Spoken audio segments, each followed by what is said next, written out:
बिस्मिल्लाहिर्रहमानिर्रहीम। अस्सलामु अलैकुम अहबाब। इस्लामिक सॉल्यूशन चैनल में आप अहबाब को खुश आमदीद कहते हैं। अगर आपने अभी तक हमारे चैनल इस्लामिक सॉल्यूशन को सब्सक्राइब नहीं किया तो सब्सक्रिप्शन का बटन दबाकर सब्सक्राइब करना मत भूलिए। आज की इस वीडियो में हम आपको बताएंगे जिन ताबे करने का आजमूदा अमल, और एक वाक़या भी हम आपको इसी हवाले से सुनाएंगे। ये वाक़या हमें गुजरांवाला के मौलाना अजमल देहलवी ने सुनाया।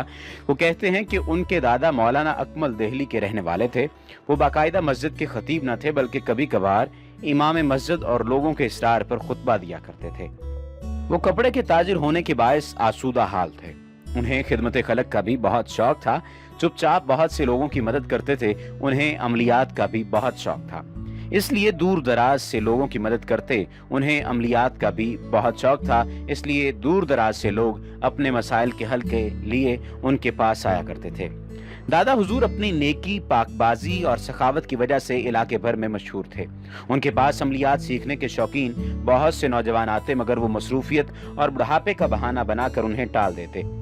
दादा हुजूर का कहना था कि ये लोग पैसा कमाने की लालच में आते हैं, इन्हें खिदमत खल्क से कोई गरज नहीं, लिहाजा वो ऐसे लालची लोगों को अमलियात सिखाकर खल्क खुदा को नुकसान नहीं पहुंचाना चाहते। यही वजह है कि वो लोगों को अमलियात नहीं सिखाते। एक दिन मेरे वालिद साहब मस्जिद के साथ मलिका बाग में अपने दोस्तों के साथ खेल रहे थे। उस वक्त मेरे वालिद की उम्र 10-12 साल थी। दादा हुजूर का उधर से गुजर हुआ तो वो वहां खड़े हो गए और एक लड़के को बड़े गौर से देखने लगे। उस लड़के का नाम वहीद था और ये किसी दूसरे इलाके का रहने वाला था। ये काफी सेहतमंद और फुर्तीला था। सब लड़के उससे डरते। अगर कोई लड़का उससे उलझता तो वो उसकी अच्छी खासी पिटाई कर देता था। दादा हुजूर ने वहीद को इशारे से अपने पास बुलाया। वहीद पहले तो रुक गया, मगर दादा के बार बार बुलाने पर उनके पास चला गया। दादा ने उसे कहा, मैं तुम्हें पहचान गया हूँ, मैं तुम्हें कुछ नहीं कहूंगा। एक बात याद रखना कि किसी लड़के को कोई नुकसान नहीं पहुंचाना और ना किसी की पिटाई करना, वरना मैं तुम्हें इसकी सजा दूंगा। वहीद ने वादा किया कि वो आइंदा किसी लड़के को कुछ नहीं कहेगा, मगर उसने भी दादा से वादा लिया कि जब तक वो यहाँ है उसके बारे में किसी को कुछ नहीं बताएंगे। घर आकर वालिद साहब ने दादा हुजूर से पूछा कि वहीद कौन है, उसने आपसे ऐसा वादा क्यों लिया है। दादा हुजूर ने बताने से इनकार कर दिया और कहा कि बेटा, वहीद किसी को कोई नुकसान नहीं पहुंचाएगा और ना किसी लड़के की पिटाई करेगा। वाकई उसके बाद वहीद ने किसी को कुछ न कहा, और अगर कोई लड़का उसे कुछ कहता तो वो सिर्फ गुस्से से देखता और लड़ाई से गुरेज करता। चंद दिन बाद वहीद कारी साहब से कहने लगा कि उसके वालिद ने उसे बुलाया है, इसलिए वो अपने गांव जा रहा है और दोबारा वापस नहीं आएगा। सब दोस्तों को वहीद के अचानक चले जाने का दुख हुआ। वो गुस्से का तेज जरूर था, मगर दिल का बहुत अच्छा था। अपने दोस्तों का भी ख्याल रखता था और उनके काम आता था। वहीद के जाने के बाद मेरे वालिद ने दादा हुजूर से कहा, अब तो आप बता दें कि वहीद कौन था, क्योंकि वो यहाँ से हमेशा के लिए चला गया है और आपने कहा था कि मैंने उससे वादा किया है कि जब तक वो यहाँ पर रहेगा आप बताएंगे नहीं। दादा हुजूर ने कहा कि वो एक जिन था जो इंसान के रूप में कुरान पाक हिफ्ज करने आया। वो आसाम का रहने वाला था। मैंने पहले इसलिए नहीं बताया था कि तमाम लड़के खौफजदा हो जाएंगे। जब मैंने मस्जिद में अपने दोस्तों को बताया तो वो सब बहुत हैरान हुए। कारी साहब को पता चला तो उन्होंने पहले हैरत का इजहार किया और फिर नाराज हुए कि मुझे आपने क्यों नहीं बताया। वो मेरे दादा के पास गए और कहने लगे कि मौलाना साहब, आपने मुझे क्यों नहीं बताया था कि वहीद एक जिन है। दादा हुजूर ने कहा, कारी साहब, आपने मालूम करके क्या करना था। कारी साहब कहने लगे कि वो जिन था, मैं उससे बहुत से काम ले सकता था, उससे बहुत सी दौलत मंगवा लेता और अमीर हो जाता। कारी साहब मेरे दादा के पीछे पड़ गए कि मुझे जिन काबू करने का अमल सिखाएं। दादा ने इनकार कर दिया, मगर कारी साहब रोज आ जाते और बार बार यही तकाजा करते, मगर दादा हर बार इनकार कर देते। कारी साहब ने कहीं से जिन काबू करने की किताब हासिल कर ली और उससे अमलियात करने शुरू कर दिए। एक दिन नमाज फजर के वक्त कारी साहब हुजरे से बाहर न आए तो सबको खासी तशवीश हुई। दादा हुजूर और दीगर नमाजियों ने दरवाजा खटखटाया तो अंदर से कोई जवाब न आया। एक लड़के को रोशनदार पर चढ़ाया तो कहने लगा कि कारी साहब उल्टे लटके हुए हैं और उनके मुंह पर पट्टी बंधी हुई है। सब ने दरवाजा तोड़ा और कारी साहब को नीचे उतारा। उनसे पूछा कि आपसे के साथ ये क्या माजरा हुआ, आपको किसने उल्टा लटकाया। कारी साहब थे कि सर नीचा किए बैठे रहे और किसी बात का जवाब नहीं दिया।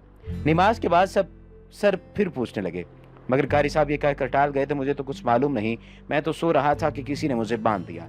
सब नमाजी अपने अपने घरों को चले गए तो दादा हुजूर जो मामला समझ चुके थे कहने लगे, कारी साहब, बगैर उस्ताद के जिन काबू करने में जान का खतरा है। अब आपको जो सजा मिली है, उम्मीद है आपका शौक उतर गया होगा। क़ारी साहब कहने लगे कि मुझे माफ़ कर दें, मैं आइंदा ऐसे किसी भी काम से गुरेज करूँगा। ऐसा ही एक और वाक़या एक नाकाम आमिल सूफ़ी किश्वर रहमान की इबरत का भी है। उसकी इबरत दास्तान जो है वो दास्तान इबरत रखती है। उसकी जो कहानी है उसे दास्तान इबरत कहा जाए तो बिल्कुल कम ना होगा। ये एक ऐसे आमिल की सरगुज़श्त है जिसने पुरस्कार उलूम पर दस्तरस हासिल करने के शौक में 45 साल तक पैदरपै नाकामियों के बावजूद इस उम्मीद पर अपनी ज़िंदगी को दांव पर लगाए रखा कि कभी न कभी तो कामयाबी उसके कदम चूमेगी। इस इंटरव्यू से कुछ अरसा पहले अल्लाह ताला ने उन्हें हिदायत से नवाजा और वो अपनी साबका गलतियों से तौबा ताइब हो गए। मेरे पुरस्कार जो है वो मरहले पर कहने पर वो बमुश्किल अपनी दास्तान सुनाने पर आमादा हुए। क़ारीन के लिए ये एक दिलचस्प और सबक आमोज़ सिलसिला होगा जिसमें बहुत सी नई मालूमात के साथ साथ अमलियात के तबाहकुन ख़तरनाक नताइज से आगाही होगी। ख़ास तौर पर वो अहबाब जो सिर्फ दुनियावी जाहो अशमत और रातों रात दौलत समेट कर अमीर बनने के शौक में चिल्लाकशी करते रहते हैं और तस्खीर जिन्नात को अहम समझते रहते हैं।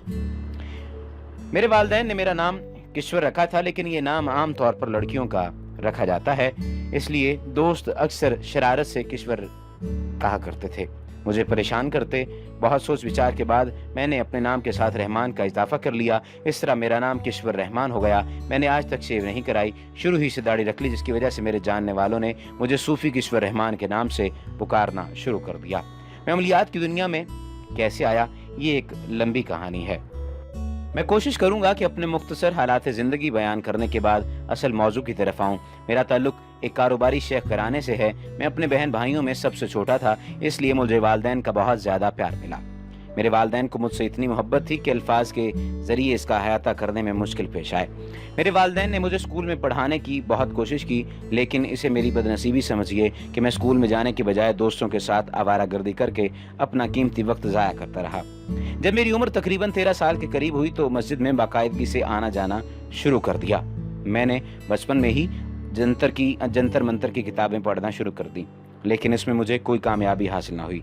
हमारे घर के करीब ही मस्जिद थी, वहाँ के क़ारी साहब से मेरी मुलाकात हुई। उन्होंने चंद एक अमल कर रखे थे, यहाँ मुझे अपने शौक़ की तकमील होती नज़र आई।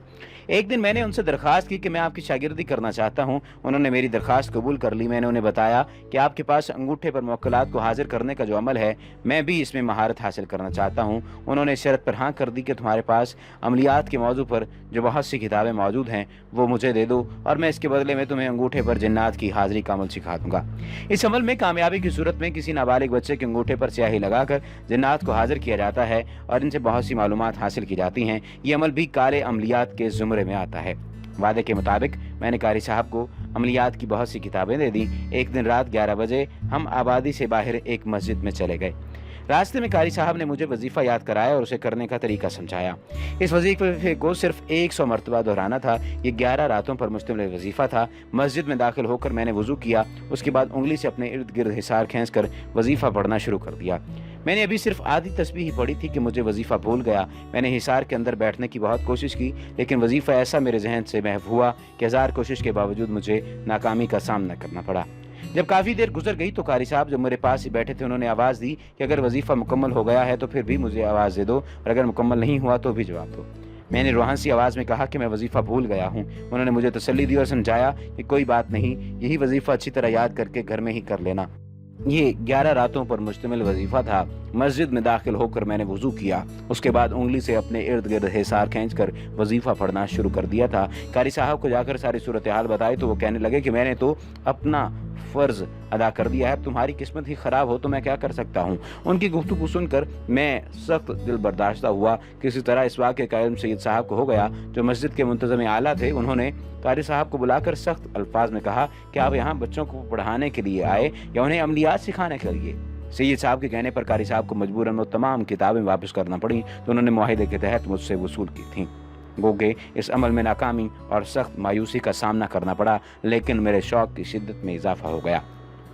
स्कूल से फरागत के बाद मैं वालिद साहब के साथ काम करने लगा। दुकान पर ही मेरा राब्ता अकबर नामी एक साबिक आमिल से हुआ, जिसने अमलियात के शौक़ में अपनी आधी से ज़्यादा ज़िंदगी के कीमती लम्हात गवा दिए थे। वो काले इल्म का माहिर था, लेकिन उसने भी तौबा कर ली थी। इस तरह मुझे तमाम के तमाम लोग यही बताते रहे कि तुम्हें भी आखिर में तौबा करनी होगी। यही बात है कि मैंने अपनी ज़िंदगी के 45 साल गुजार दिए और आखिर में मुझे तौबा करना पड़ी। आप तमाम अहबाब भी जो जन्नत को हासिल करने का शौक़ रखते हैं, आप भी अभी से तौबा कर लीजिए और नेक पाक ज़िंदगी गुजारिए।